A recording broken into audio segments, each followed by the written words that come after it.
Nahuli ka ng pulis. Opo, sir. Mabait naman si ano, yung pulis. Eh, hindi pwede yung bait. Kailangan tamang trabaho. Pag tama ang pulis, kahit kapamilya ko, kaibigan ko, wala akong pakialam. Naipatawag na ninyo yung pulis? Sir, nasa hearing pa. Kanina pa namin pinatawag. Pang 13 daw kasi siyang sasalang, sir. Pang 13. Yes, sir. Rider. Sir. Sir. Ano, sir? Nahuli siya ng pulis natin. Chinarge ng expired. May research nga rin namin, sir, eh. Yung expiration niya, sir, tsaka yung araw ng last day naman ng Ang tanong ko sa'yo, tama o mali ang huli? may mali din sa pulis, sir. Dapat Mali talaga, hindi may mali. Mali talaga. Dapat inalam niya, sir.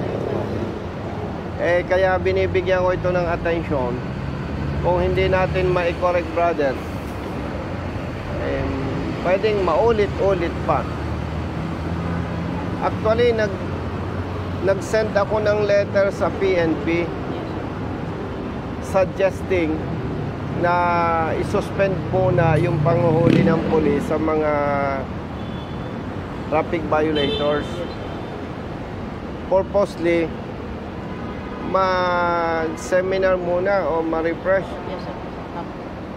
Kasi, especially kapag ang nahuli, ang nagamit, ticket ng LTO, Dito, sir, wala naman sa OBR lahat. OBR. Ang problema, kapatid, yes, OBR lang.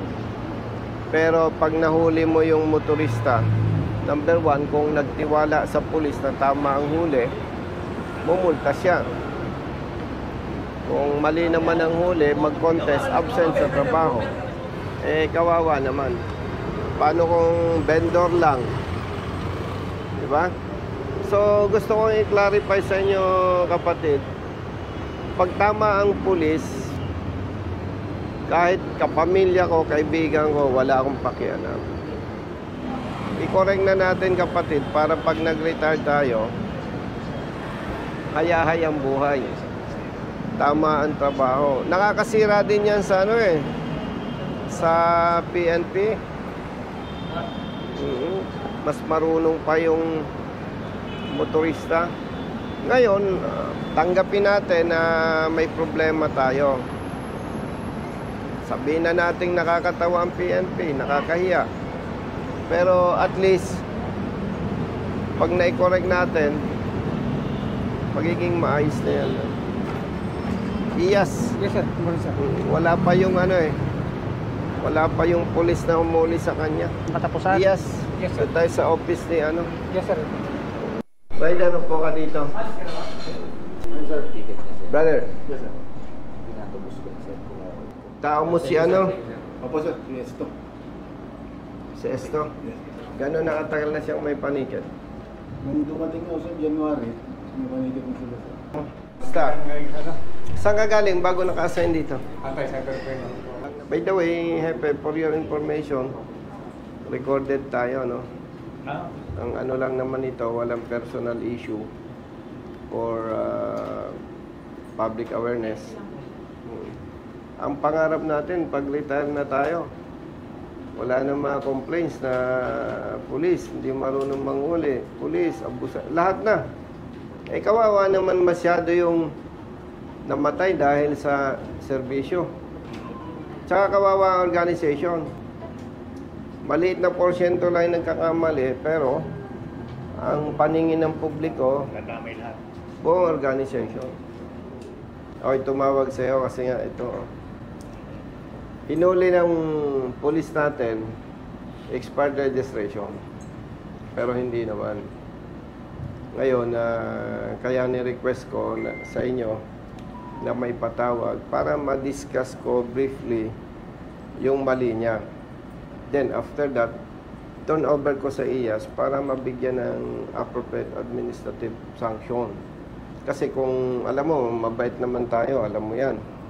Eh pag yung puro pakiusapan na lang, walang impact eh. Di ba? Talagang pag leader ka, alam, medyo matigas ang dibdib mo eh. Doon ka lagi sa tama. Yung nahuli mo, tumawag sa opisina. Yes, sir. Okay? And ang complaint niya, mali yung pagkahuli mo. Brother Matt, yung folder.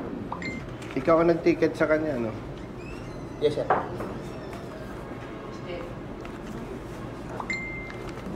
Ang nakalagay dyan, the payment is valid until August 2024 and due for renewal on August 1 to August 7. Yes, sir. Nahuli mo siya August 31. 31. Ba't mo siya tinikita na unregistered? Kasi ito sir ang ma-apply ng pasya ko sir na yung ito, yung next na mag-renew na dapat. Ay, yung first line, nabasa mo. Yes, sir. This payment is valid until August 2024. Yes, sir. Oh. Yes, basahin mo. This payment is valid. Yan, nasa baba. Yan. Nakakabasa ka ba kahit walang salamin? Oh, ayun, nagsasabi ko. Okay, ganito. May ebidensya naman tayo eh. Chief, sabi dito ng nakalagay dito sa OR nung kanyang motorsiklo, this payment is valid until August 8, 2024. Ibig sabihin, rehistrado siya the whole month of August hanggang 31. Ang naging basis ng tao mo, due for renewal. Ibig sabihin, ina-advise ng LTO na first week, mag-renew ka na. Yes, sir. Pero hindi sinasabing expired ka na. Ngayon, kaya natin ina-actionan to kapatid, Yes, sir. para ikaw matuto at yung ibang pulis na katulad mo matuto rin. Ay, Mali ang pagkahuli mo kapatid. Magkano ang multa nito sa Makati? Unregistered. sa ano namin sir, sa 1,000 sir. Akalain mo, magmumulta siya chief ng 1,000. Absent sa hanap buhay. Oh. 1,000 absent sa hanap buhay. Hindi ko naman pinapayo sa kanya, Chief, iyas na mag-contest. Kasi pag nag-contest siya, absent siya sa hanap buhay para mag-file ng complaint. Mag-schedule ng hearing, absent na naman siya. After the hearing, may evaluation pa yon ng mag-iimbestiga. Then, mag-schedule ng release ng resolution. So, 3 days siyang absent. Kung 500 ang sweldo niya, 1,500 mawala. Plus gastos abala. Kung siya ay manager, okay lang. Yung abala, tuloy ang sweldo. So, kung 1,000 ang multa, mag-contest siya, mas lugi. Hindi naman binabayaran ng lokal na pamahalaan ng Makati yung danyos. Pag nagkaroon ng resolution, Chief, iyas, kanselado lang ang huli, walang danyos, walang parusa ang nagkasala. For your information, brothers, hindi ito trabaho ng congressman. Nung pulis pa ako, hindi pa usong Facebook, ginagawa ko na to. Hanggang sa nag-retire ako, ginagawa ko ito. And hindi ibig sabihin nito, retired police ako, bakit ginaganito ko ang PNP? Ginagawa natin to para iyas yung maling trabaho ng pulis may correct. Dahil hindi maganda ang pagtingin ng thank you, Hepe. Hindi maganda ang pagtingin ng motorista sa hanay ng kapulisan. Dahil itong maling trabaho, hindi dito lamang nangyayari. In-invite ko yung IAS para gampanan yung kanilang mandato. Yes, sir. Hindi ko sila inutusan. Nag-request ako. At sa parte ng IAS, hindi sila pwedeng tumanggi. Bakit? Trabaho nyo talaga to eh. Yes, sa public service. Oo, mandato. Sa Pulis Makati naman, tumawag ako kay Hepe, kay Colonel Talento, hindi niya ako pwedeng tanggihan sa ganitong pagpupulong. Kasi, kung tama ang trabaho ng tao natin, there is no reason para makipag-usap ako sa inyo nito. At sa iyo kapatid, ito turn over ko ito kay IAS to conduct proper investigation. Yes, sir. Wala tayong dahilan na nag-away o nagkasama Wala. sa assignment. Ang gusto lang natin, brother, pag retire tayo, wala nang ganito. Yes, sir. Mahal natin ang PNP. Isa ito sa sumisira sa organization. And Captain Paredes, with all due respect, hopefully, sa tao mo, wala nang magkamali na ganito. Na maling panguhuli. Kasi pag naulit pa, itadamay na kita sa kaso. Mabuti nagkakaintindihan tayo. Pakisabi sa personnel mo, kung confused, pag nagpaliwanag ang motorista, makinig. At kung nakikitang may punto at tama yung motorista, sundin ang motorista. Huwag nating damdamin na parang mas marunong sa atin yung motorista. Kasi public servants tayo eh. Public servants tayo eh.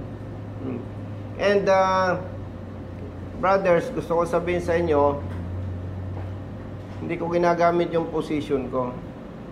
Pag may kapamilya ko, kaibigan,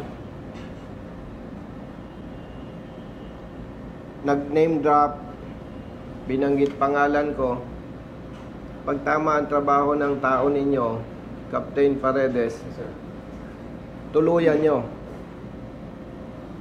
Kasi kung hindi ganun ang maging prinsipyo natin na namimili, huwag na lang tayo magtrabaho. And by the way, Captain Paredes, nagkakandak din kayo ng checkpoint, tama? Yes, sir. Friendly advice. Please, huwag kayong mag-checkpoint na ang hinuhuli lang motorsiklo. Kasi, pagka ginawa ng tao mo yon, papailan kita ng kaso. Kasi mali yon. Hindi tama yon. Na parang ang pinapakita natin sa publiko, mga riders lang ang pwedeng maging kriminal. Do you think makapagkarga ng 10 kilo ng shabu sa motorsiklo? Do you think ang riders makapagtago ng M16 rifle sa motorsiklo? Hindi. Do you think kayang mag-kidnap ng riders? No, sir. Ikarga sa motorsiklo? Kaya hindi. No, sir. O yun. Yun yung malinaw. And of course, especially you, nasa urban area ka, hindi naman tama na lahat paparahin mo. Instinct yan eh. Nakita mo, highly tinted, pwede mong parahin. Dilapidated yung plaka, pero bago pa ang sasakyan, pwede mong parahin, sitahin mo. Pero siyempre, hindi naman kita subordinate, pero gusto kong ipayo sa'yo, pag maninita kayo ng 4-wheel vehicles, make sure may shoe force ka. Para intimidating. May mga nakalong firearms ka na makikita ng lawless elements para kung may attempt, magdalawang isip kasi ayaw naman natin na madisgrasya ang tao natin. Diba? So going back, partner, Yes, sir. walang personal issue dito. Yes, sir. Gusto lang natin mai-correct. Yes, sir. Sir. Tinikitan ka lang ba? Opo, nakikita lang sir. Hindi naman kinuspis ka lisensya. Yes. Thank you pa rin dahil marunong kayong sumunod. Ay, sir. Sa batas, kapag hindi ka deputized ng LTO, bawal kang mag-confisc ka ng lisensya. And thank you for that. Sumusunod kayo. Hindi kayo katulad ng enforcer ng Dasmariñas at saka 13 Martires City. Bilang sa daliri ang lokal na pamahalaan na hindi sumusunod sa batas. In addition, may memo ang Secretary ng DILG reminding you na hindi ka pwedeng magkumpiska ng lisensya kung hindi deputized. So, malinaw yon. And bakit natin ito kailangan ma-resolve? Pag binaliwala mo ito, kapatid, hindi ko sigurado, pero sa ibang lokal na pamahalaan, habang hindi mo tinutubos yung violation mo, palaki ng palaki ang multa. Lagpas na yan, sir, eh. Oo. Diba? Alam mo yan. At pag hindi mo naman sinetel, yung ibang lokal na pamahalaan may SOP. Sasampahan ka ng kaso. Lalabas ang warrant of arrest. Tama ba? Yes, sir. Tama, no? And lastly, magre-report sila sa LTO. Tatamaan ka rin. Opo, sir. Yung kung ngayon 5 years yung iyong lisensya, pag na-report ka nila at hindi ka nagsettle, yung dapat ibibigay sa yung sunod na lisensya good for 10 years, hindi mo maa-avail yun. Actually, sir, nang per-verify ako, sir, ng lisensya ko. Wala naman. Kasi nag-pre-registro ako, sir, eh. Hindi, ngayon hindi pa. Hindi pa. Pero kung binaliwala mo ito dahil sasabihin mo hindi ka naman kinumpis ka ng lisensya, Oo, sir. tatamaan ka pa rin. Opo, sir. Kaya kailangan ma-resolve to. So, Iyas, alam mo na to. Yes, sir. Pamanhin, kapatid, Yes, sir. kailangan nating gawin to para sa pagbabago. No? Walang personalan. And ayaw ko naman sabihin sa'yo na napakagaling kong pulis. Lahat tayo nagkakasala. Yes, sir. Walang perfect. Diba? Tao lang, sir. Tao lang tayo, nagkakamali. Ang maganda lang, yung mali, may tama, para wag nang maulit pa, wag nang madagdagan yung mapiperwisyo. Okay? So, from here, iwanan ko kayo nang mag-usap. Yes, sir. Yes, sir. And reminder, Iyas, mandato ninyo ito. Whether you like it or not, kailangan mong gampanan ang trabaho mo. Sabi ko sa'yo, pag hindi mo ginampanan ang trabaho mo, sinong kakasuhan ko? Ako, sir, kami, sir. Exactly, ikaw ang kakasuhan. Actually, ministerial duty namin yan, sir. Tama. Tama. Trabaho lang. Yes, sir. No? Walang, sabi, there's no permanent in this world except change. Magre-retire ako, magre-retire kayo, magsasama-sama tayo sa labas, magkikita-kita tayo. So, hindi maganda na nag-aaway-away tayo. Ang kailangan lang, yung mali, maitama. Para yung taong bayan, maging mabago ang pananaw sa kapulisan. Kasi kawawa naman yung namamatay dahil sa serbisyo. May mga nagsasakripisyo. And in fairness naman, Captain Paredes sa PNP, hindi naman napakarami ang nagkakamali. Pero yung pagkakamali na hindi mo itinatama, malaki ang damage noon sa organization. Okay? So, salamat, brother. At ikaw Yes, sir. daw naghintay kami ng Hindi, sir. Oo, sir. Pasensya na po. mga 3 Alas oras. Hindi pa, sir. Tumawag na sa akin yung Oo. okay. Sabi ko, in-inform ko, sir, na may report na rin po ako. Kaya sabi na, Hindi, alam ko naman yon. yan. Salamat sa pagsusumbong mo. Kasi Sir. kung hindi ka nagsumbong, hindi natin ma-actionan to. Actually, sir, yung pag huli niya sa akin, tumawag ng madaling araw, sir. Di makontak yung parang busy, sir. Eh. Di na Maraming sumasag- natawag. Opo, sir. Busy yung... Hindi, kasi kung nakontak mo naman kami, hindi kami makikialam kay Sergeant Esto na parang dinidiktahan namin. Usually, pag tumawag ka at nakausap mo yung aking staff, ang sasabihin sa'yo, Sir, kung ano ang gusto ng polis, sundin mo lang. At pagkatapos ng kanyang trabaho, mag-update ka sa amin. Mali o tama ang polis, huwag kayong makikipag-argumento. Opo. Hindi naman, sir. Kasi, siyempre, pag nakipag-argumento ka na parang ang dating, mas magaling ka sa polis, may pride yan eh. May ibang motorista na papahiya. So, pinakamaganda, tingin mo, mali. Bigyan mo lang ang lisensya mo. Kung anong gusto, sundin nyo. Tapos, tawag kayo sa opisina. Para maiwasan yung paglaki ng Sir, problema. kasi may mga pinsan na din akong pulis eh. Kaya, Iiwasan mo na magsalita ng opo. may kapatid ka. Opo. Hindi ko may sinabi yun, kuwan. sir eh. Yung huli Kasi na. parang nananakot eh. Ay, ang Oo. pulis, hindi mo matatakot, Opo. no? Ubos ng takot ng mga yan, ha? Opo. Okay? Sir, tingin sir. So, brothers, kayo nang bahala dito. Ah. Mm.